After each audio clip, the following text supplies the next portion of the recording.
بسم اللہ الرحمن الرحیم۔ اما بارہ کی ترجمہ تفسیر ترکیب میں خوش آمدید۔ آج کے سبق کے اندر سورہ عبسہ کی پہلی 10 آیات ان کی تفسیر ہم پڑھیں گے۔ دیکھیں پہلی 10 آیات ہم نے یہاں پہ ان کا ترجمہ بھی پڑھ لیا ہے، اس میں ہم نے لفظی ترجمہ بھی پڑھ لیا ہے، با محاورہ ترجمہ یہ بھی ہو چکا ہے، اسی طریقے سے اس میں لغوی صرفی تحقیق وہ بھی ہم پڑھ چکے ہیں، اور جو ترکیب ہے وہ بھی ہم کر چکے ہیں۔ تو آج کے سبق کے اندر جو اس کی تفسیر باقی رہتی ہے وہ ہم تفسیر کریں گے۔ تو دیکھیں تفسیر سے پہلے آپ یہ سمجھ لیں کہ یہ جو صورت ہے اس کا نام کیا ہے۔ دیکھیں اس کا جو مشہور نام ہے وہ ہے عبس، اور اسی طریقے سے اس کا ایک نام سورہ صافہ بھی ہے، اور اسی طرح اس کا ایک نام سورہ مسفرہ یہ بھی ذکر کیا گیا ہے۔ اب اس کے بعد آپ یہاں پر یہ سمجھیں کہ یہ والی جو آیات ہیں، یہ والی جو بلکہ صورت ہے، اس صورت کی جو ماقبل سورہ نازعات ہے اس کے ساتھ ربط کیا ہے۔ تو دیکھیں دو طرح سے ربط بیان کیا گیا ہے، ایک اس میں معنوی طور پر بھی ربط ہے اور لفظی طور پر بھی دونوں کے درمیان ربط موجود ہے۔ سب سے پہلے میں آپ کو معنوی طور پر جو ربط ہے اس کے بارے میں بتاؤں گا۔ دیکھیں معنوی طور پر کئی طرح سے ربط بیان کیا گیا ہے۔ ایک ربط تو یہ بیان کیا گیا ہے کہ ماقبل والی صورت میں جس طریقے سے قیامت کا تذکرہ تھا، اس صورت کا بھی ایک اہم مضمون وہ قیامت کا تذکرہ ہے، جو کہ قیامت کے کچھ حالات اس صورت کے بالکل آخر کے اندر یہ ذکر کیے گئے ہیں۔ تو ایک ربط تو اس اعتبار سے ہے کہ جس طریقے سے وہاں پر قیامت کا تذکرہ تھا اور اسی طرح یہاں پر بھی قیامت کا تذکرہ ہے۔ دیکھیں جو دوسرا ربط بیان کیا گیا ہے وہ یہ ہے کہ گزشتہ صورت کے اندر سورہ نازعات کے اندر اللہ تعالیٰ نے فرمایا تھا انما انت منذر من یخشاھا، کہ آپ اس شخص کو ڈرانے والے ہیں جو ڈرتا ہے، یعنی جس کے اندر خشیت ہے، اور اس صورت کے اندر اسی ترک انذار پر بظاہر عتاب یہ کیا گیا ہے۔ تو یہ دوسرا ربط ہو گیا۔ تیسرا ربط یہ بیان کیا گیا ہے کہ سورہ نازعات کے اندر فرعون جو کہ ایک سرکشی اور طغیانی کی ایک بہت بڑی مثال تھا، اس کے برعکس اس صورت کے اندر ایک طالب حق کی خاکساری اور عاجزی کا ذکر کیا گیا ہے۔ تو اس اعتبار سے بھی دونوں صورتوں کے اندر ربط یہ بیان کیا گیا ہے۔ اور اسی طریقے سے ایک اور ربط بھی ذکر کیا جاتا ہے کہ گزشتہ صورت کے اندر انعامات خداوندی کا تذکرہ تھا، مثال کے طور پہ اخرج منہا ماءھا ومرعاھا وغیرہ ذالکا، اور اسی طریقے سے اس صورت کے اندر بھی اللہ تعالیٰ نے اپنے انعامات کا ذکر کیا ہے، جیسے کہ آپ آگے چل کے پڑھ بھی لیں گے فَلْيَنظُرِ الْإِنسَانُ إِلَىٰ طَعَامِهِ، کہ انسان کو چاہیے کہ وہ اپنے کھانے کی طرف توجہ دے۔ اس کے بعد آگے اللہ تعالیٰ نے اپنی کافی نعمتوں کا یہ تذکرہ کیا ہے۔ اس اعتبار سے بھی دونوں صورتوں میں ربط بیان کیا گیا ہے۔ اور ایک اور ربط جو بیان کیا جاتا ہے وہ یہ ہے کہ گزشتہ صورت کے اندر تخلیق آسمان کا، تخلیق زمین اس کا تذکرہ تھا، اور یہ والی جو صورت ہے اس کے اندر جو انسان ہے اس کی تخلیق کا تذکرہ موجود ہے۔ اس اعتبار سے بھی دونوں صورتوں کے اندر ربط ہے۔ تو معنوی اعتبار سے مختلف طریقوں سے ربط بیان کیا جاتا ہے، جو کہ میں نے ایک ایک کر کے آپ کے سامنے ذکر کر دیے ہیں۔ اسی کے ساتھ ساتھ اگر ہم بات کریں لفظی طور پہ ربط کی، تو لفظی طور پر بھی دونوں صورتوں کے درمیان ربط یہ موجود ہے۔ مثال کے طور پہ گزشتہ صورت کے الفاظ تھے هل لک ان تزکا، یہاں پہ اس کے برعکس ہے لعلہ یزکا۔ اسی طریقے سے گزشتہ صورت کے اندر کیا تھا انما انت منذر من یخشاھا، اور یہاں پر کیا ہے اما من جاءک یسعی وہو یخشی، یا اسی طریقے سے جو سورہ نازعات تھی اس میں تھا فَإِذَا جَاءَتِ الطَّامَّةُ الْكُبْرىٰ، اور یہاں پر ہے فَإِذَا جَاءَتِ الصَّاخَّةُ۔ تو لفظوں میں بھی اگر آپ غور کریں گے تو دونوں صورتوں کے جو الفاظ ہیں وہ ایک دوسرے سے ملتے جلتے ہیں۔ تو یہ تھا دونوں صورتوں کے درمیان ربط۔ بات کر لیتے ہیں پہلی 10 آیات کی شان نزول کی۔ دیکھیں ایک مرتبہ نبی کریم صلی اللہ علیہ وسلم جو قریش مکہ کے سردار تھے، ان میں ابو جہل تھا، عتبہ تھا، شیبہ تھا، ابی بن خلف تھا، اسی طریقے سے امیہ بن خلف تھا، ولید بن مغیرہ تھا، عباس بن عبد المطلب، ان حضرات کو نبی کریم صلی اللہ علیہ وسلم دعوت اسلام دے رہے تھے، اور ان کے ساتھ ایک انتہائی اہم گفتگو کے اندر مصروف تھے کہ اچانک ایک نابینا صحابی جن کا نام ذکر کیا جاتا ہے عبداللہ بن ام مکتوم، یہ تشریف لائے ہیں۔ اب یہ چونکہ نابینا تھے اس لیے ان کو معلوم نہیں تھا کہ نبی کریم صلی اللہ علیہ وسلم قریش کے سرداروں کے ساتھ گفتگو کر رہے ہیں اور ان کو دعوت اسلامیہ دے رہے ہیں۔ تو یہ جو صحابی آئے ہیں انہوں نے آ کر اونچی آواز سے کہنا شروع کر دیا اقرأنی علمنی مما علمک اللہ، کہ اللہ کے رسول آپ مجھے پڑھائیں اور آپ مجھے تعلیم دیں جو اللہ تعالیٰ نے آپ کو سکھلایا ہے۔ تو وہ یہ والی بات بار بار دہرانے لگے، تو نبی کریم صلی اللہ علیہ وسلم کو یہ والی جو بات تھی ناگوار گزری، اور نبی کریم صلی اللہ علیہ وسلم نے ان صحابی کو جواب دینے کے بجائے ان سے رخ انور کو پھیر لیا اور کفار کے ساتھ اپنی گفتگو کو جاری رکھا۔ نبی کریم صلی اللہ علیہ وسلم کفار سے گفتگو کر کے جب فارغ ہوئے ہیں اور اپنے گھر جانے لگے ہیں، اسی وقت نبی کریم صلی اللہ علیہ وسلم پر وحی نازل ہوئی ہے، جس پر بظاہر نبی کریم صلی اللہ علیہ وسلم کو ایک عتاب کیا گیا ہے کہ ایک نابینا صحابی اپنے علمی پیاس بجھانے کے لیے آپ کے پاس آئے تھے، اور آپ نے ان کو توجہ نہیں دی، اور بجائے اس کے آپ کافروں کو دعوت اسلام دینے میں مشغول رہے ہیں۔ آپ ان کو ہدایت کی تعلیم دینا چاہتے ہیں جو کہ بالکل بے پرواہ ہیں، جن کو ہدایت کی کوئی طلب نہیں ہے۔ تو بہرحال یہ ان آیات کا شان نزول ہے۔ روایت میں آتا ہے کہ نبی کریم صلی اللہ علیہ وسلم اس کے بعد حضرت عبداللہ ابن ام مکتوم کا بڑا اکرام فرمایا کرتے تھے، اور جب یہ تشریف لاتے تھے تو آپ صلی اللہ علیہ وسلم فرمایا کرتے تھے مرحبا لمن عاتبنی فیہ، یعنی ایسے شخص کو میں مرحبا کہتا ہوں جس کی وجہ سے اللہ تعالیٰ نے مجھے عتاب کیا ہے۔ اور پھر اسی طریقے سے یہ بھی فرمایا کرتے تھے حل لک حاجہ، کیا آپ کو کوئی ضرورت ہے تو آپ پیش کریں۔ 2 مرتبہ نبی کریم صلی اللہ علیہ وسلم نے ان کو اپنا نائب بھی بنایا تھا، خود غزوہ میں تشریف لے گئے اور پیچھے ان کو اپنا نائب بنا کر گئے تھے۔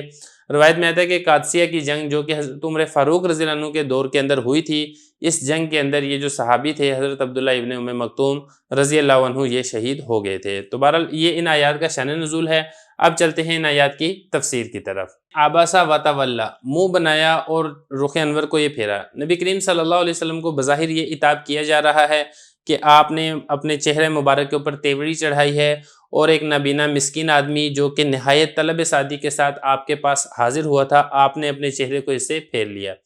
تو یہاں پر ایک سوال یہ پیدا ہوتا ہے کہ نبی کریم صلی اللہ علیہ وسلم نے جو ان سے اعراض کیا تھا، منہ موڑا تھا، اس کی کیا وجہ تھی؟ تو مفسرین کرام نے اس کی مختلف وجوہات یہ ذکر کی ہیں۔ میں کوشش کرتا ہوں کہ ایک ایک کر کے ساری وجوہات آپ کے سامنے ذکر کرتا ہوں۔ دیکھیں، پہلی وجہ تو یہ ذکر کی ہے کہ نبی کریم صلی اللہ علیہ وسلم کو یہ خیال تھا کہ یہ جو صحابی ہیں عبداللہ ابن ام مکتوم، یہ تو میرے جان نثار اور مخلص صحابی ہیں، یہ تو ہر وقت موجود رہتے ہیں، اگر ان کے سوال کا اس وقت جواب نہ بھی دیا جائے تو تب بھی کوئی دین کا کوئی خاص نقصان نہیں ہے، بعد میں جواب دے دیا جائے گا۔ لیکن یہ جو کفار ہے، یہ تو ایک موقع ہے، ابھی یہ موجود ہیں، پھر یہ اٹھ کر چلے جائیں گے، پھر بعد میں پتہ نہیں اس طریقے سے اکٹھے ہوتے ہیں یا نہیں ہوتے ہیں، اور کیا پتہ ان کا خاتمہ کفر کے اوپر ہو جائے، تو اس لیے ان کو پہلے توجہ دینی چاہیے۔ تو اس لیے نبی کریم صلی اللہ علیہ وسلم نے ان سے منہ موڑ کے کفار کی جانب یہ توجہ کی۔ تو ایک وجہ یہ ذکر کی جاتی ہے۔ دوسری وجہ یہاں پر یہ ذکر کی جاتی ہے کہ نبی کریم صلی اللہ علیہ وسلم کو یہ خیال ہوا کہ یہ جو کفار ہیں ان کا گناہ اور ان کا جرم یہ بڑا ہے، کیونکہ یہ اللہ تعالیٰ کے ساتھ کفر و شرک کے اندر مبتلا ہیں بنسبت حضرت عبداللہ ابن ام مکتوم رضی اللہ عنہ کے، کیونکہ وہ تو ایک دینی مسائل اور سوالات و جوابات پوچھنے چاہتے تھے۔ تو اس لیے آپ صلی اللہ علیہ وسلم نے یہ زیادہ ضروری سمجھا کہ جس کا مسئلہ زیادہ بڑا ہے اس کو پہلے حل کرنا چاہیے۔ تو اس لیے آپ صلی اللہ علیہ وسلم نے کفار و مشرکین کی طرف توجہ دی کہ شاید یہ میری تبلیغ کرنے سے ایمان کو قبول کر لیں۔ دوسری وجہ، اور تیسری وجہ ایک اور بھی ذکر کی جاتی ہے، وہ یہ ہے کہ حضرت عبداللہ ابن ام مکتوم رضی اللہ عنہ کا آنا اور ایک مرتبہ سوال کرنا یہ تو ٹھیک ہے، لیکن بار بار اصرار کرنا یہ آداب مجلس کے خلاف تھا۔ تو اس لیے نبی کریم صلی اللہ علیہ وسلم نے ان کو تنبیہ کرنے کے لیے ان سے منہ موڑا ہے، ان سے اعراض کیا ہے۔ لیکن واقعہ یہ ہوا کہ اللہ تعالیٰ کو نبی کریم صلی اللہ علیہ وسلم کا یہ منہ موڑنا پسند نہ آیا، اور بظاہر اللہ تعالیٰ نے آپ کے اوپر عتاب کیا ہے۔ تو وجہ یہ ہے کہ نبی کریم صلی اللہ علیہ وسلم نے اپنی طرف سے تو ازالہ شرک اور کفر اس کی کوشش کر رہے تھے جو کہ اہم تھا، لیکن ان کے جو مخاطب تھے ان کے اندر طلب نہیں تھی، وہ بے طلبے تھے۔ اور اس کے برعکس جو عبداللہ ابن ام مکتوم رضی اللہ عنہ تھے، یہ طالب صادق تھے۔ تو اس میں یہ تھا کہ اگر آپ صلی اللہ علیہ وسلم حضرت عبداللہ ابن ام مکتوم رضی اللہ عنہ کو تبلیغ کرتے ہیں تو ان کو فائدہ حاصل ہونا یہ یقینی تھا، لیکن اس کے برعکس یہ جو بے طلبے اور بے ہدایت لوگ تھے کفار و مشرکین، ان کو فائدہ حاصل ہونا یہ یقینی نہیں تھا، یہ ایک وہمی چیز تھی۔ تو جب یقین اور وہم ایک دوسرے کے مقابلے میں آ جاتے ہیں تو یقینی چیز کو ترجیح دی جاتی ہے جس کا فائدہ یقینی ہوتا ہے۔ تو اس لیے اللہ تعالیٰ نے نبی کریم صلی اللہ علیہ وسلم کو تنبیہ فرمائی کہ آپ جس جگہ پر یقینی فائدہ ہے آپ اس طرف توجہ دیں، اور آپ عبداللہ ابن ام مکتوم رضی اللہ عنہ کو تبلیغ کریں۔ تو یہاں پر بھی اگر آپ غور کریں گے تو اللہ تعالیٰ نے نبی کریم صلی اللہ علیہ وسلم کی طرف جو صیغہ لے کر آئے ہیں وہ غائب کا صیغہ لے کر آئے ہیں، حاضر کا صیغہ نہیں لے کر آئے ہیں۔ تو یہ آپ صلی اللہ علیہ وسلم کے احترام کی خاطر یہ غائب کا صیغہ لے کر آئے ہیں۔ تو بتلانا یہ چاہتے ہیں کہ یہ والا جو کام آپ صلی اللہ علیہ وسلم نے کیا ہے یہ آپ صلی اللہ علیہ وسلم کی شایان شان نہیں تھا، لیکن یہ کوئی قابل اعتراض بات نہیں تھی۔ یا ہم یہ نہیں کہہ سکتے کہ نبی کریم صلی اللہ علیہ وسلم سے گناہ ہوا تھا، کیونکہ گناہ تو تب ہوتا جب کہ واضح طور پہ اللہ تعالیٰ کی نافرمانی کا علم ہوتا، جبکہ یہاں پہ نبی کریم صلی اللہ علیہ وسلم نے اپنی جانب سے تو دینی مسئلہ سمجھ کے کفار کو تبلیغ کرنا چاہی تھی، لیکن اللہ تعالیٰ کی رضا اور منشا یہ تھی کہ جو طالب حق عبداللہ ابن ام مکتوم رضی اللہ عنہ ہیں ان کو طرف توجہ دی جائے اور ان کو تبلیغ کی جائے۔ تو یہ اللہ تعالیٰ ذکر فرما رہے ہیں کہ آپ صلی اللہ علیہ وسلم نے چین بجے بھی ہوئے اور منہ موڑا اس بات سے کہ اندھا اس کے پاس آیا ہے۔ اب اگلی دعا یاد دیکھیں، وما یدریک لعلہ یزکا او یذکر فتنفعہ الذکرہ۔ دیکھیں یہاں پہ دو لفظ ہیں، ایک ہے یزکا، دوسرا ہے یذکر۔ یزکا یہ تزکیہ سے ہے اور یذکر یہ تذکر سے ہے۔ تزکیہ کا مطلب ہوتا ہے گناہوں سے پاک صاف کرنا، اور تذکر یعنی واعظ و نصیحت حاصل کرنا، دین کی باتوں کے اوپر عمل کرنا۔ تو ایک اعتبار سے یہ دونوں اکٹھے بھی ہو سکتے ہیں اور ایک اعتبار سے دونوں کے اندر فرق بھی کیا جا سکتا ہے۔ تو اصل میں اللہ تعالیٰ بتانا یہ چاہتے ہیں کہ آپ صلی اللہ علیہ وسلم کو چاہیے تھا کہ آپ ان صحابی کی طرف توجہ دیتے، آپ ان صحابی کو تبلیغ کرتے، تلقین کرتے، تو عین ممکن تھا کہ یہ آپ صلی اللہ علیہ وسلم کی توجہ کی وجہ سے، تبلیغ کی وجہ سے ان کا جو باطن ہے وہ ہر طرح سے ظلمت، گناہوں سے، ہر طرح سے پاک ہو جاتا اور ان کو کامل تزکیہ یہ نصیب ہو جاتا، یا پھر کم از کم درجہ یہ ہے کہ آپ صلی اللہ علیہ وسلم کی واضح و نصیحت سن کر ان کو فائدہ حاصل ہو جاتا۔ تو دو کاموں میں سے ایک کام کا ہونا یہ یقینی تھا، جبکہ کفار کو آپ صلی اللہ علیہ وسلم جو تبلیغ کر رہے تھے تو وہ ایک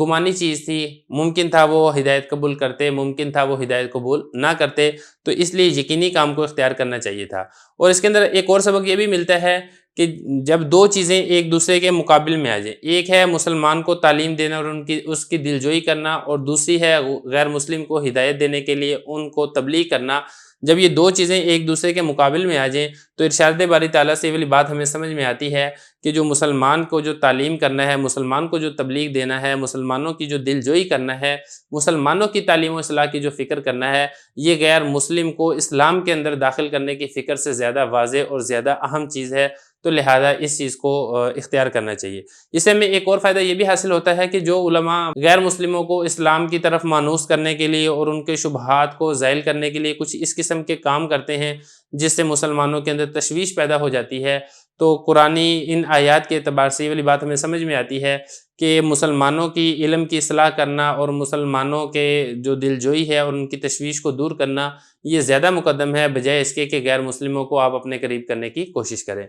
اما من استغنا فانت لہ تصدی وما علیک الا یزکا، بہرحال جو شخص آپ سے منہ موڑتا ہے، آپ سے بے پرواہی کرتا ہے، آپ اس کے پیچھے پڑے ہوئے ہیں، تو دیکھیں اس میں بتانا یہ چاہ رہے ہیں کہ یہ جو کفار ہیں یہ بے ہدایتیں ہیں، ان کو ہدایت کی کوئی طلب نہیں ہے، کوئی فکر نہیں ہے، اور اگر آپ ان کو تبلیغ کرتے بھی ہیں تو ان کا ہدایت حاصل ہونا نہ ہونا یہ ایک وہمی چیز ہے، پتہ نہیں حاصل کرتے ہیں ہدایت، پتہ نہیں حاصل نہیں کرتے ہیں، تو یقینی چیز یعنی صحابی کو تبلیغ کو چھوڑ کے ایک وہمی چیز کے پیچھے پڑنا یہ درست عمل نہیں ہے۔ اور دوسری بات اس میں یہ ہے کہ اگر آپ ان کو تبلیغ کریں اور یہ آپ پر ایمان نہ بھی لائیں تو تب بھی آپ کے اوپر کسی قسم کا کوئی گناہ اور وبال نہیں ہے۔ یا تو ایسا ہوتا نا کہ اگر یہ کفار و مشرکین ایمان نہ لاتے اور آپ صلی اللہ علیہ وسلم کے اوپر گناہ یا وبال ہوتا تو اللہ تعالیٰ فرما رہے ہیں وما علیک الا یزکا، ایسی کوئی بات ہی نہیں ہے، یہ اپنا تزکیہ کرتے ہیں، اپنا تزکیہ نہیں کرتے ہیں، ایمان لاتے ہیں یا نہیں لاتے ہیں، آپ پر کسی قسم کا کوئی وبال نہیں ہے، لہذا آپ کو چاہیے کہ آپ ان کفار اور مشرکین کی فکر سے زیادہ جو صحابہ ہیں، جو آپ کے جانثار ہیں، آپ ان کی یہ فکر کریں۔ اور اس کے بعد آگے دیکھیں وَمَا مَنْ جَاءَكَ يَسْعَىٰ وَهُوَ يَخْشَىٰ فَأَنْتَ عَنْهُ تَلَهَّىٰ،